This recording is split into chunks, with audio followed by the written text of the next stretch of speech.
Well, welcome back.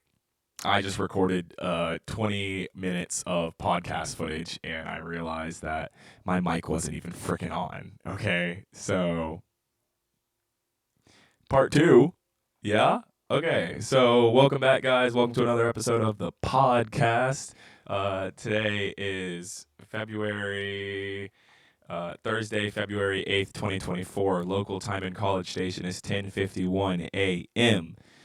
Um, yeah, that stinks, guys. I mean, I was on a roll there. I can't even lie. I was cooking. I was like, this and that. People are voting emotionally. Man, I was deep in the pod. And then I realized I looked over and I was like, well, it's not even recording my audio. And I was just like, no. Oh, man. But welcome back, guys. Welcome back to another episode. If you guys are stumbling upon this, if this is your first time watching my content, please don't take me too seriously. Take everything from that you hear from me with a grain of salt. I try and do my due diligence to do proper research, get proper background knowledge and stuff like that. But I am not perfect. I don't know everything about every subject, and most of all, if it's anything that's concerning my political opinion, or you think it's my political opinion, take it with a grain of salt. You don't know me, you don't know my upbringing, you don't know that much about me. So if you're just stumbling upon this, welcome. Thanks for watching. And I hope that you find something that you learn from it. But welcome back, guys, to episode 5 of Stuff You Should Care About with Jared. Let's get back into it. So I'm just going to pick up exactly where I left off.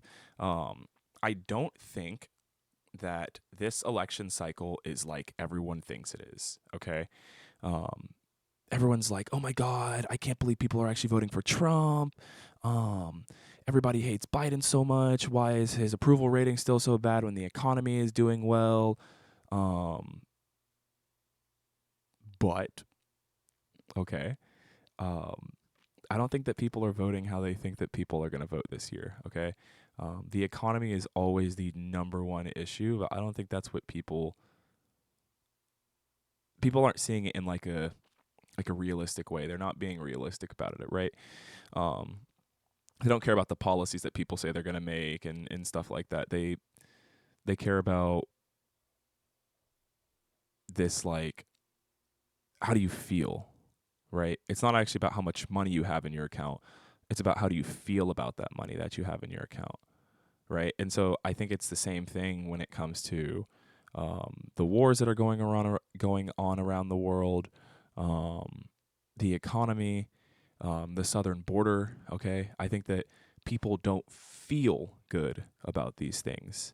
And that's why we see Biden's approval rating still so poor. I think that's why we see Trump's poll numbers are so big, because he has this emotional appeal to people. He appeals to people's emotions. People can rally with him because they feel like he's one of them. They feel like, oh man, Trump is getting persecuted by the government just like us. They don't care about him and they don't care about us either. I'm one with him. Right? And so I think that a lot of political analysts are kind of like freaking out and being like, oh my God, why is Biden not doing well? I don't think that people can relate to him. I don't think that he doesn't respond. He's not appealing to people's emotional response. He has to realize that people are upset, right? And when people are upset, you have to appeal to their emotions, their mood, right? So a quote that I heard on a podcast about a week ago from this gentleman named Kaiser Permanente. He said, what type of leader do you want? One that's left, right, or up, down? But he said that you got to have one with integrity, good leadership, and good ideas. So that's my piece of advice. That's my takeaway, is no matter who you're going to vote for, and this is going to be the next segment actually, no matter who you're going to vote for, it is, one, important that you vote, okay? But two, just make sure that you keep those things in mind, okay? Keep in mind integrity. Does this person have good integrity? Are they doing the right thing when doors are closed? Do they have good leadership? Do they exemplify the ideas of what you think a good leader are? And then last but not least, do they have good ideas? Do they have good policies that they want to implement? Do they have good foreign relations policy? So just keep those three things in mind when you're heading to the polls. my next thing that I want to talk about, and I was talking about this with my friend Nick, is you need to go vote. It is absolutely essential, especially in the primary, whether you're going to vote in the Republican or the Democratic primary. Democratic primary is washed, okay? But what gets me upset is when I hear people say, oh, I just don't care, so I'm just not going to vote. Okay, and so I understand and I can actually sympathize with that because you don't care, you feel like your voice won't be heard even if you do vote. So it makes you just feel like you don't care. Okay. So then you don't vote, and then the American government does stuff that's bad to make you not care even more. And then the next election cycle comes up, and then you just don't care even more because you didn't vote to change anything. And so now you're just in this constant loop of, I don't care, so I don't vote. I don't care, so I don't vote. Right? You should care, right? If you're upset, I hear these people say, "Oh, well, I'm so upset about the government, this and this and that, but I just don't care enough to vote." Well, obviously, if you're upset about the government, like if you're just not upset about the government, and if you just like genuinely do not care about politics at all, and just like genuinely don't think that we should have politics, then more power to you. But the masses and most people out there, most people that I talk to, are just so pissed off. Okay, and if you're pissed, use your voice, go out there and change something. How can you change something? By using your vote. Yes, it's one small vote, but one small vote when it's 5 people is 5 votes. And one small vote when it's 50,000 people is 50,000 votes. So you can't think of yourself as one small vote. You have to think of yourself as a smaller piece in this bigger pie. All right. And so if you're upset, if you say that you don't care, okay, I don't think that's a good excuse. You need to have a better excuse, such as, oh, I don't like any of the candidates. Okay. No, I can get behind that. You know what I mean? Because you've assessed and you've looked at them and you said, okay, here's what they think, but I just don't like them. I can get behind that.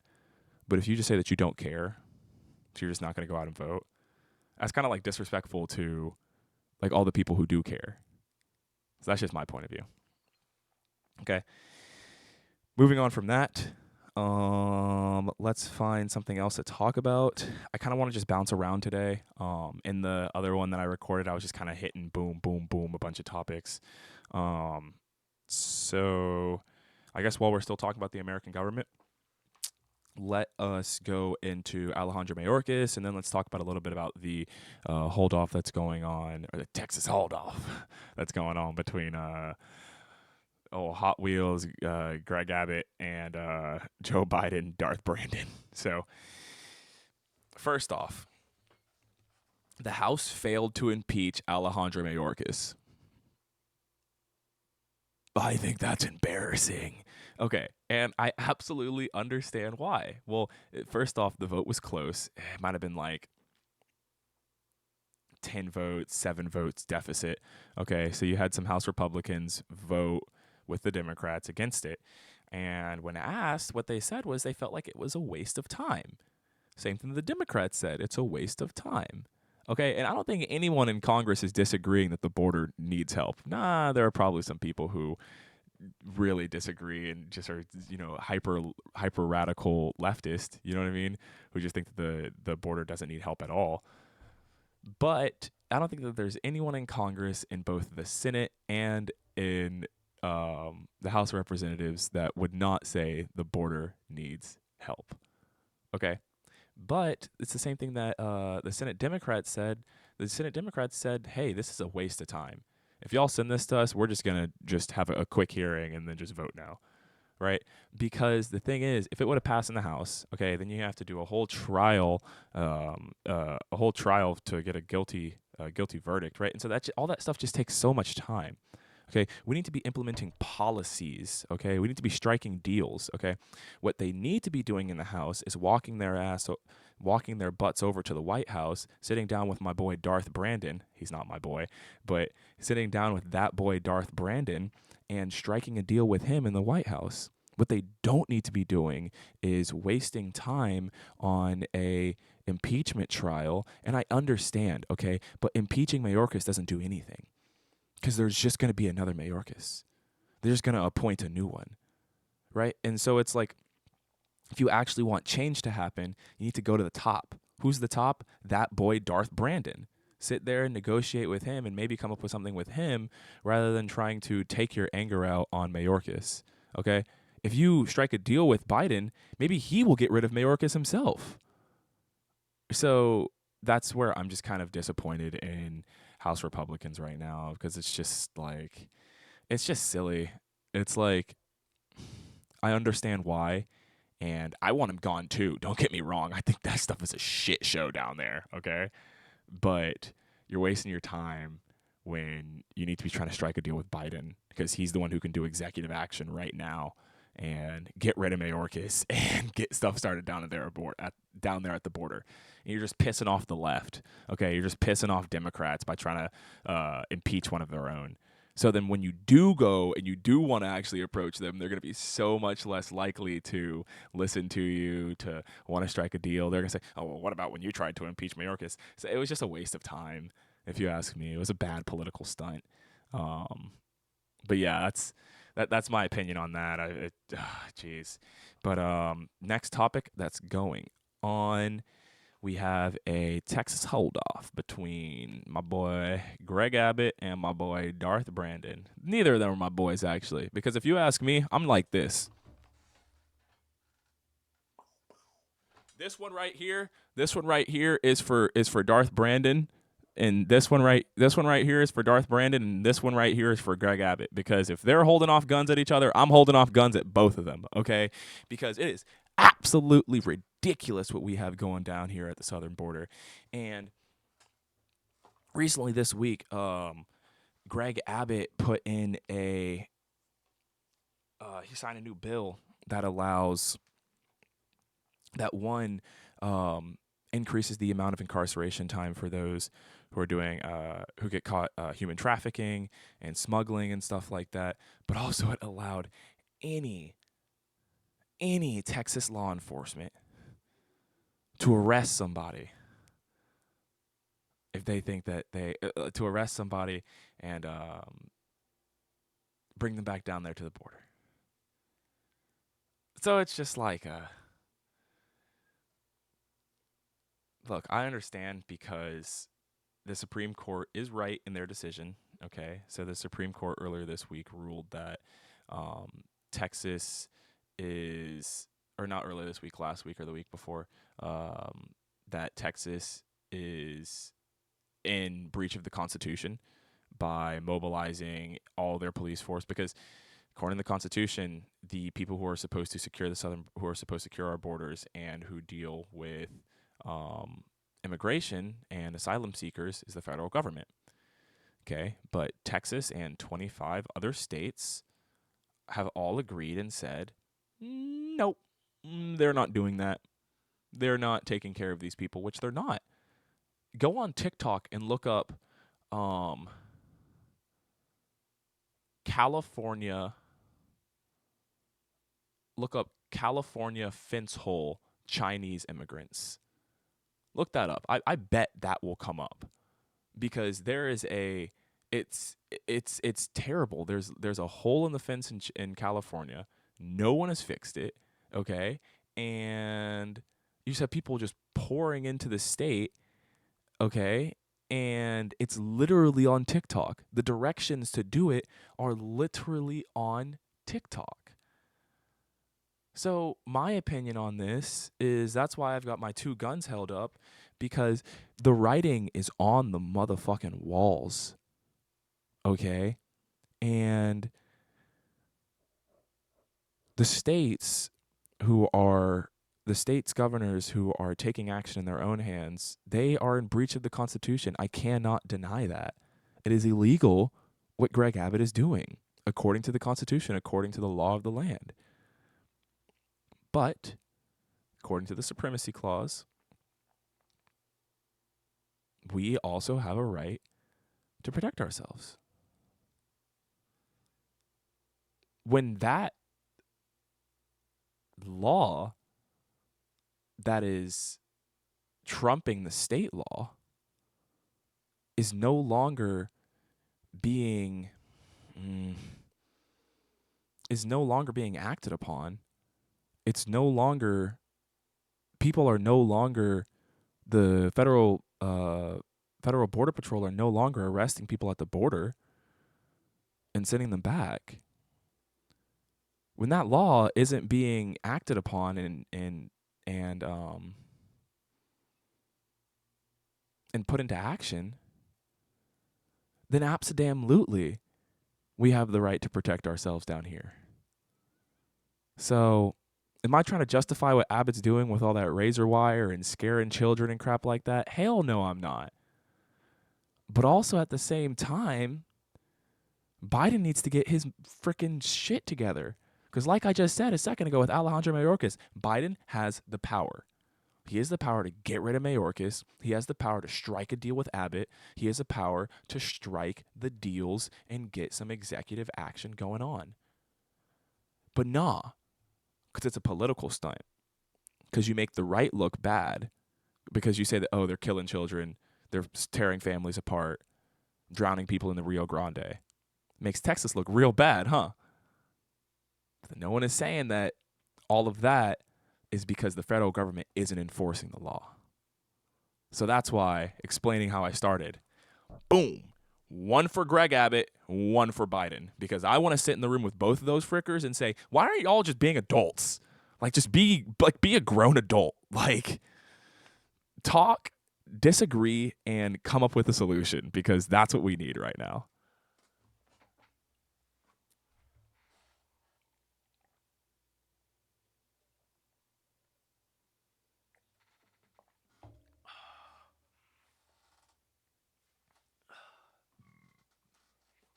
And also, for all you fuckers out there who think that Texas has the right to secede from the Union, no, we don't. There's nowhere explicitly stated in the Texas Constitution that says that we can secede from the Union. So get that shit out your head.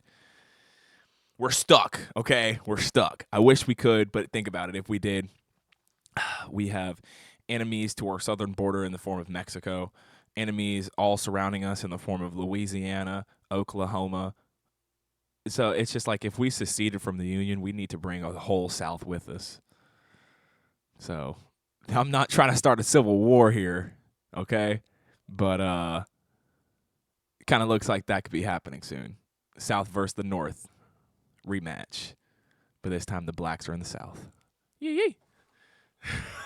I'm probably going to get freaking canceled for that. I'm so sorry. Okay. But let's move away from the American government and let's talk about Dat Boy Darth Brandon strikes again. I can't even lie. He is like a warmonger. Like, he's on that level with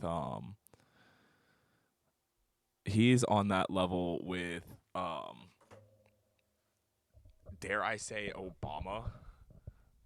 Yeah, dare I say Obama, because sorry, let me just adjust this mic real fast. How's that? Is that a little better? I think that should be a little bit better. Yeah, no, but he's like a warmonger. This dude is like kind of up there with Obama and the amount of bombs that he's willing to strike or drop in the Middle East. And it kind of makes sense because he was Obama's vice president, so his response is just drop a bunch of bombs on him, drop a bunch of Tomahawk missiles on the Middle East.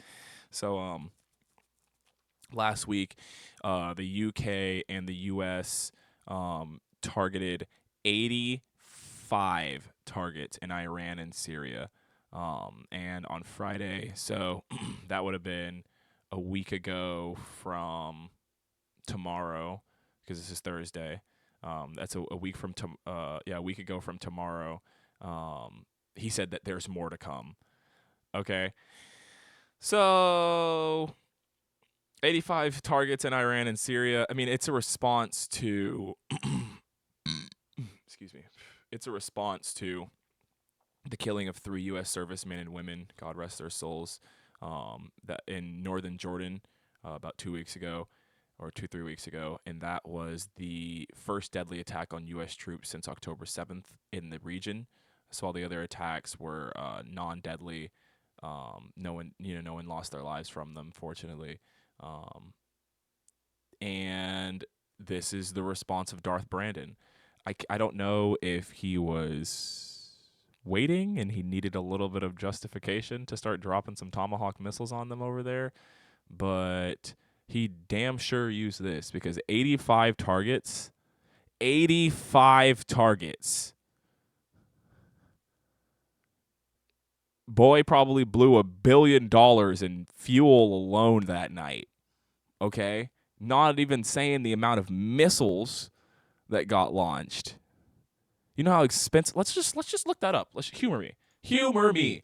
How much is a Tomahawk missile?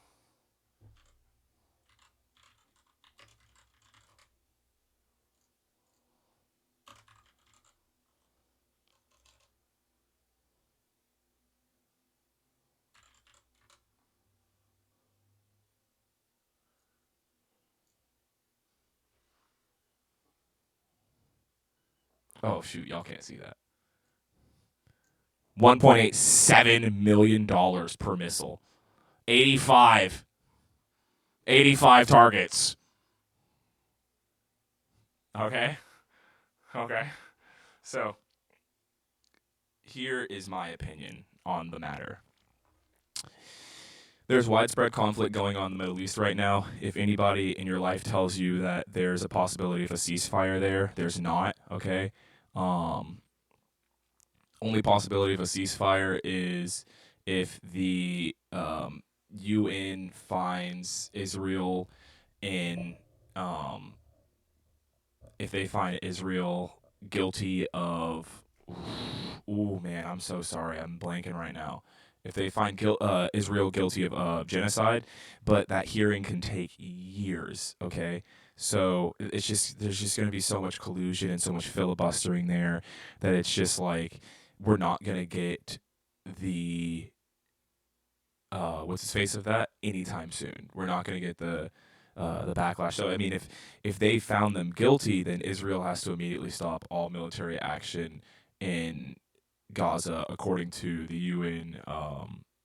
Yeah, according to they signed the UN papers or the United Nations papers. So, but Israel's Prime Minister Benjamin Netanyahu. Sorry, I butchered that, but he said that the proposed case by South Africa is just straight up disrespectful. He says that it disregards their sovereignty as a nation. He says that it justifies the attack on October 7th. And so, man, what's my opinion in all of this? I feel like I've thrown a lot of stuff at you guys right now. Okay. Darth Brandon needs to stop wasting money on missiles. Okay. Stop dropping the bombs and missiles and let's just go ahead and do a cyber attack. Like the US cyber warfare machine is insanely powerful and we're not using it to the best of our abilities. Okay, if it costs 1.87 million to drop one missile, what did it cost? You know what I mean? Like what did we get back from it? Like did Iran and Syria lose $1.87 million worth of infrastructure from that one missile being dropped? Do you see what I mean? Like if we're going to be comparing apples to apples here. So if you're trying to prevent war and you're trying to prevent all-out catastrophe, let's put the tariffs on, okay? Let's block all trade coming out the region, okay? Blockade the region, okay? And let's start doing some cyber attacks and start attacking them internally. Because if they want to kill U.S. service members, I will shut off the water in Iran, and I will leave the water off, okay? That's just how I would do it. I wouldn't be sitting here dropping bombs and missiles, okay? I'm shutting the damn water off. And if they want the water turned back on, they can ask me to turn it back on, okay? But they're going to have to sign a nuclear deal first, right? So that's just my opinion. I think that Darth Biden's response is going to lead to wider spread conflict in the region. And I think that there's a very, not easy way, but there's a fast way to shut all this shit down.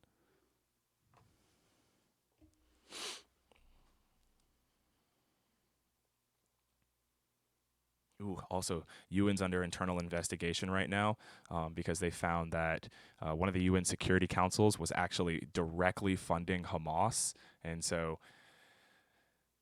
Israel's so mad at the UN because they said that the UN paid for the October 7th attacks. So UN is under internal investigation right now. A lot of messy stuff going on there. Super, super messy. I guess while I'm talking about the UN, though, let's go over to something that I was talking about a pod or two ago, the farmers' revolt in Germany. Okay, I was trolling it, and I didn't think that it was going to be so widespread. I thought that it was just going to be isolated to Germany, that the farmers were going to revolt a little bit. It was going to be, we were going to see some TikTok stuff, you know what I mean, like some crazy stuff on TikTok, and then it was just going to die down. You know, I thought we were going to get some new policies in Germany. You know, it was going to die down. Nope, nope, not at all. No, not died down.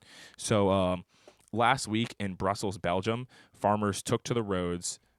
Brussels, by the way, is in Brussels is the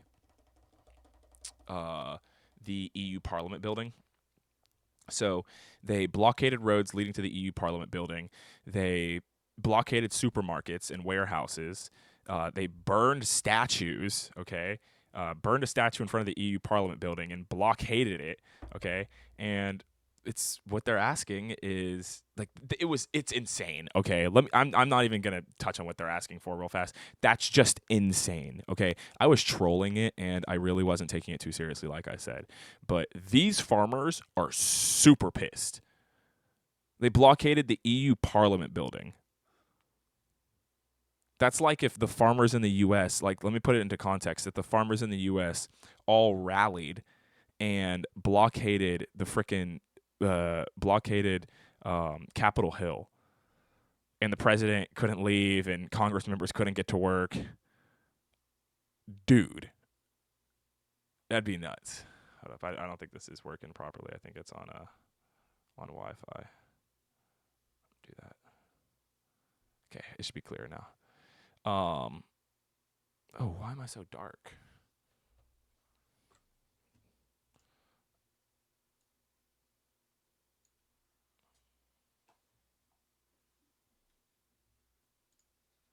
Damn.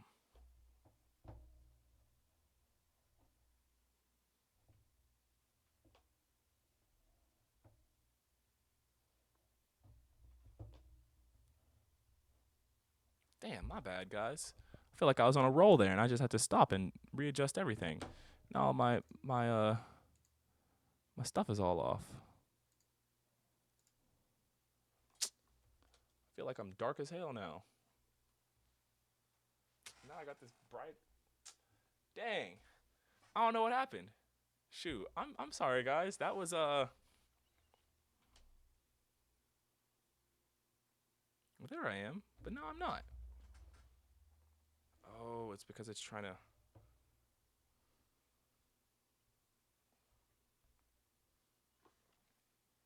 Okay. It's trying to darken that window behind me. That's why. Okay. Um. Shoot, where was I? I'm so sorry. Okay. But I was trolling it. Okay. I didn't think that it was going to be a widespread conflict. I didn't think it was going to be this serious. But pretty much what's happening is the farmers in the European Union are they're upset because they want the EU to stop striking free trade agreements with South America, which they say gives unfair competitions to the South American farmers and exporters. I really couldn't agree more. Okay, because in my opinion, I think the number one way to grow your economy is domestically. You know, you invest in your economy domestically. You buy local. You shop local. You know what I mean? Like, you should try and shop as local as possible. Go to those local stores. You know what I mean? That mom and pop candle shop. You know what I mean? That I mean, like, shop local if you can afford it, of course. Don't go to those big box stores. Avoid them if you can. Um, you know, if it, here in the state side, if you see a little farmers market, stop. You know what I mean? Like, go there. Like, go get a set of eggs. Like, try some quail eggs or something like that. Or, you know, like, get some organic honey, some organic local honey, and, you know, it'll help you with your allergies and stuff like that. But I think that this is caused by a major cultural shift away from the farming industry. And we, as private citizens, don't have nearly as much say or nearly as much input in the food to table output. From the farm to table output. Back in the day, you used to know your farmers. People would go to farmers markets and stuff like that. But at least here, stateside, people don't do that anymore, right? And so our farmers are feeling left out. They're feeling like we don't care about them. They're feeling like they are a dying piece of our society that is just going to be replaced by robots. But I don't know about you. I don't think a robot can tell if a cow is sick, okay? Or I don't think a robot can assess. Have you ever seen like those hoof cleaning videos? Those are so cool. You know, when the dude's like sitting underneath and he's like cleaning the hoof of the cow, and he puts the platform on to boost the cow up so it does. I think those are so cool. A robot can't do that. Okay, maybe a robot can you know, drive a combine, okay? But I don't I don't know if I need to block this window.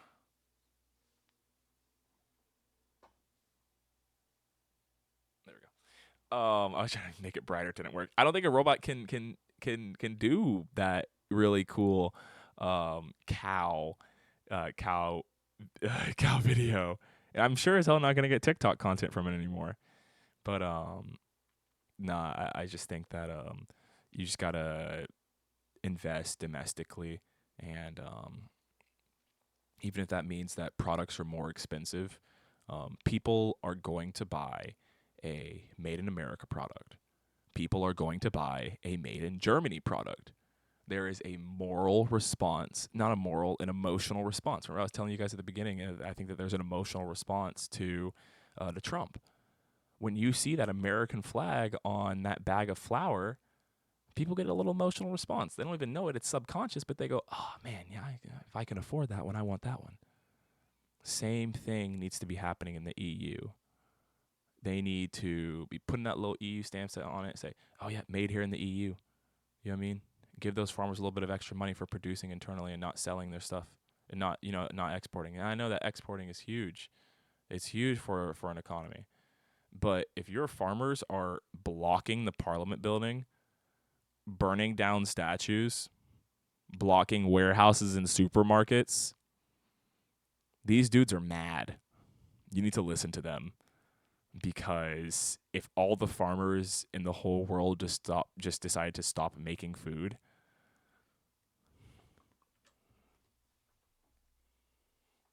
don't know about that one. That really would not be good. But farmers revolt is still spreading across Europe. That's just something to look out for some headlines. But yeah, let's see. Man, I'm almost kind of through with all this stuff. Um, that'll be my funny thing for the week.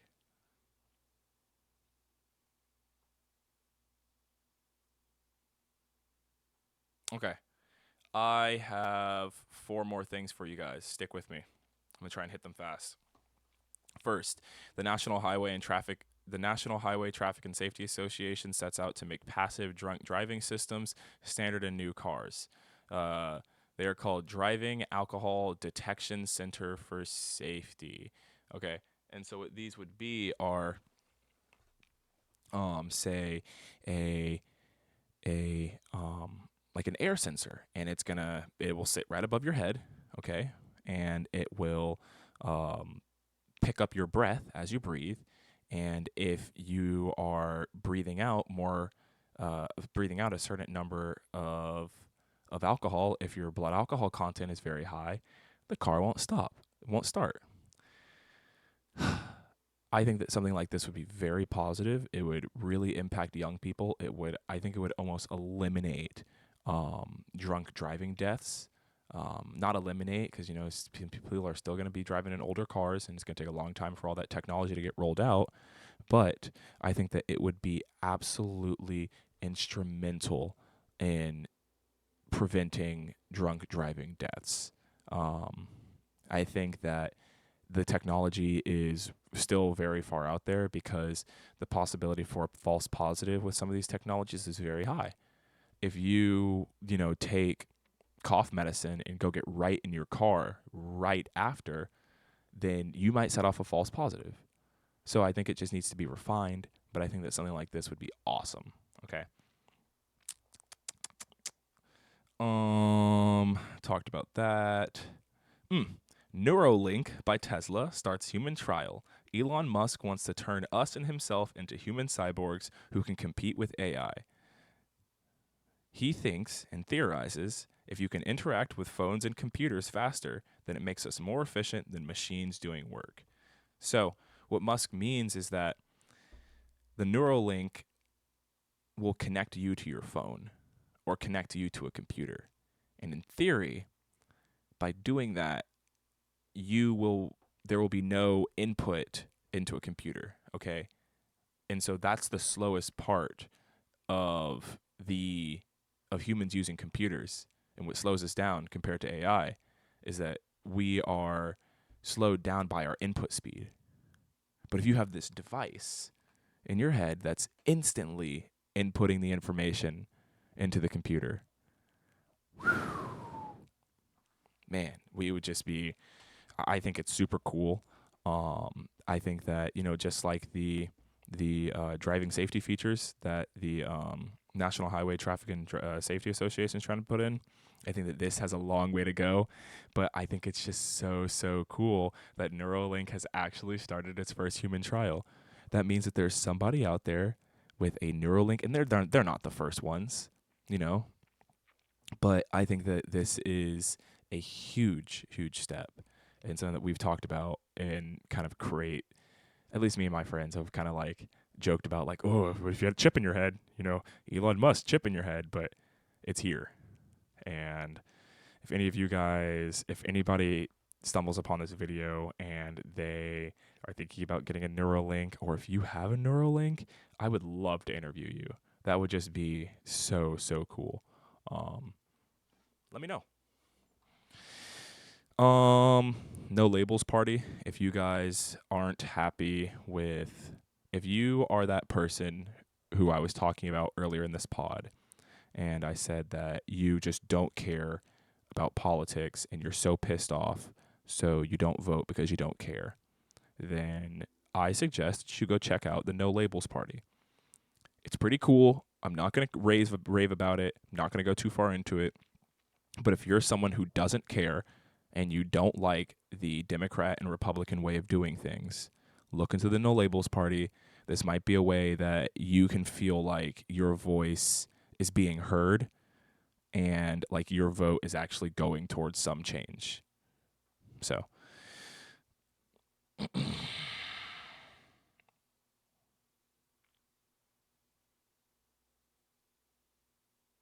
that's my exciting thing for the week. So, two more things. First, Jennifer Crumbley found guilty of involuntary manslaughter for criminal negligence. The jury ruled that she ignored the signs of her son's mental health condition, and they also charged her for buying him the gun he used in the shooting. So let's go ahead and search this up real fast so I can make sure that all my facts are on.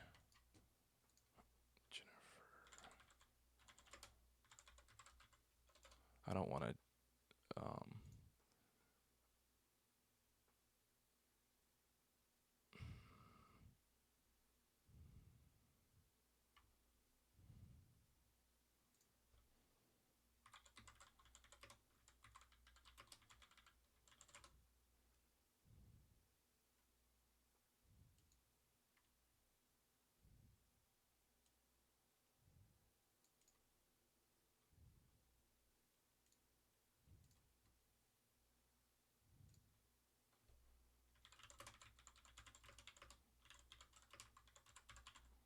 Trying to see the fate of the shooter.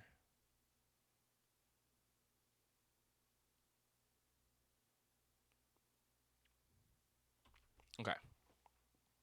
So back in 2021 in the Oxford school shooting, um, the um, the shooter Ethan Crumbley has already been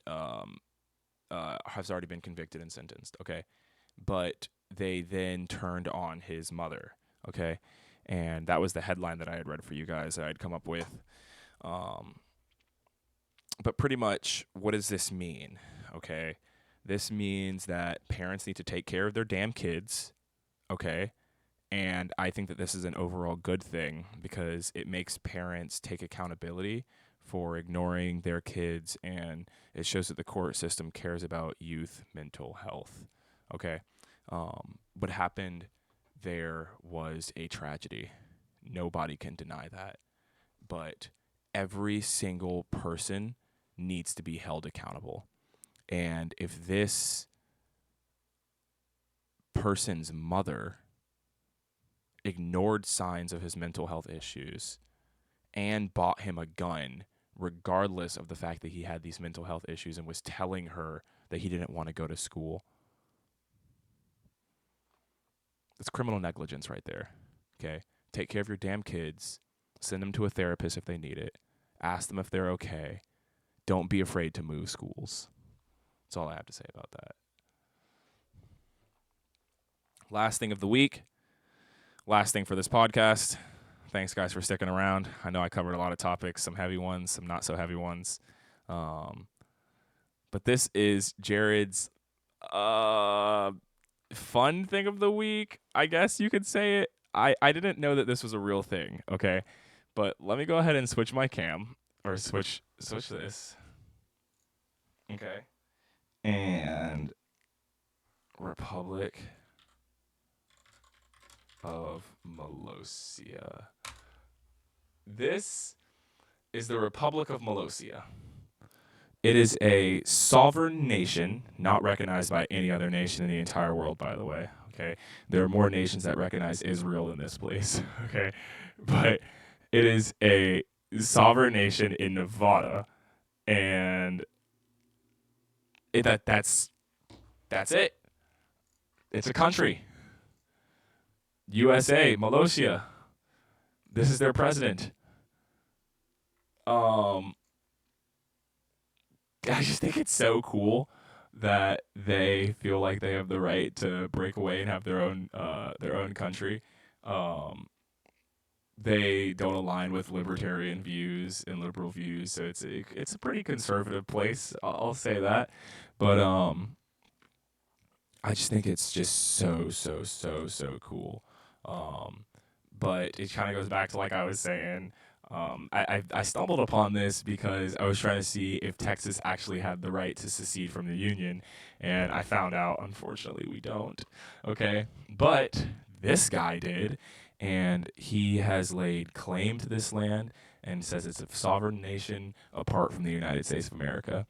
There's some YouTube documentaries that you guys can watch about this that are, if you ask me, they're just funny. Okay, sure they're educational, but shit's funny. It's just kind of like, isn't this just a city? No. It is a sovereign nation, according to them. Well, guys, thanks for watching. I don't have a thing of the week. Yeah, that was just my Jared's fun thing of the week, or fun topic of the week. But thanks for watching, guys. Thanks for listening.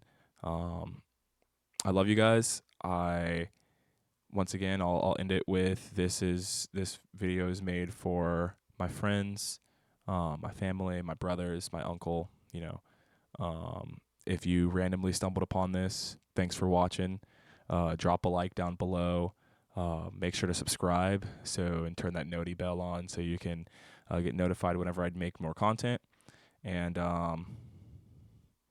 thanks for watching, guys. Have a good one. Take care. Peace. Be safe out there in them streets.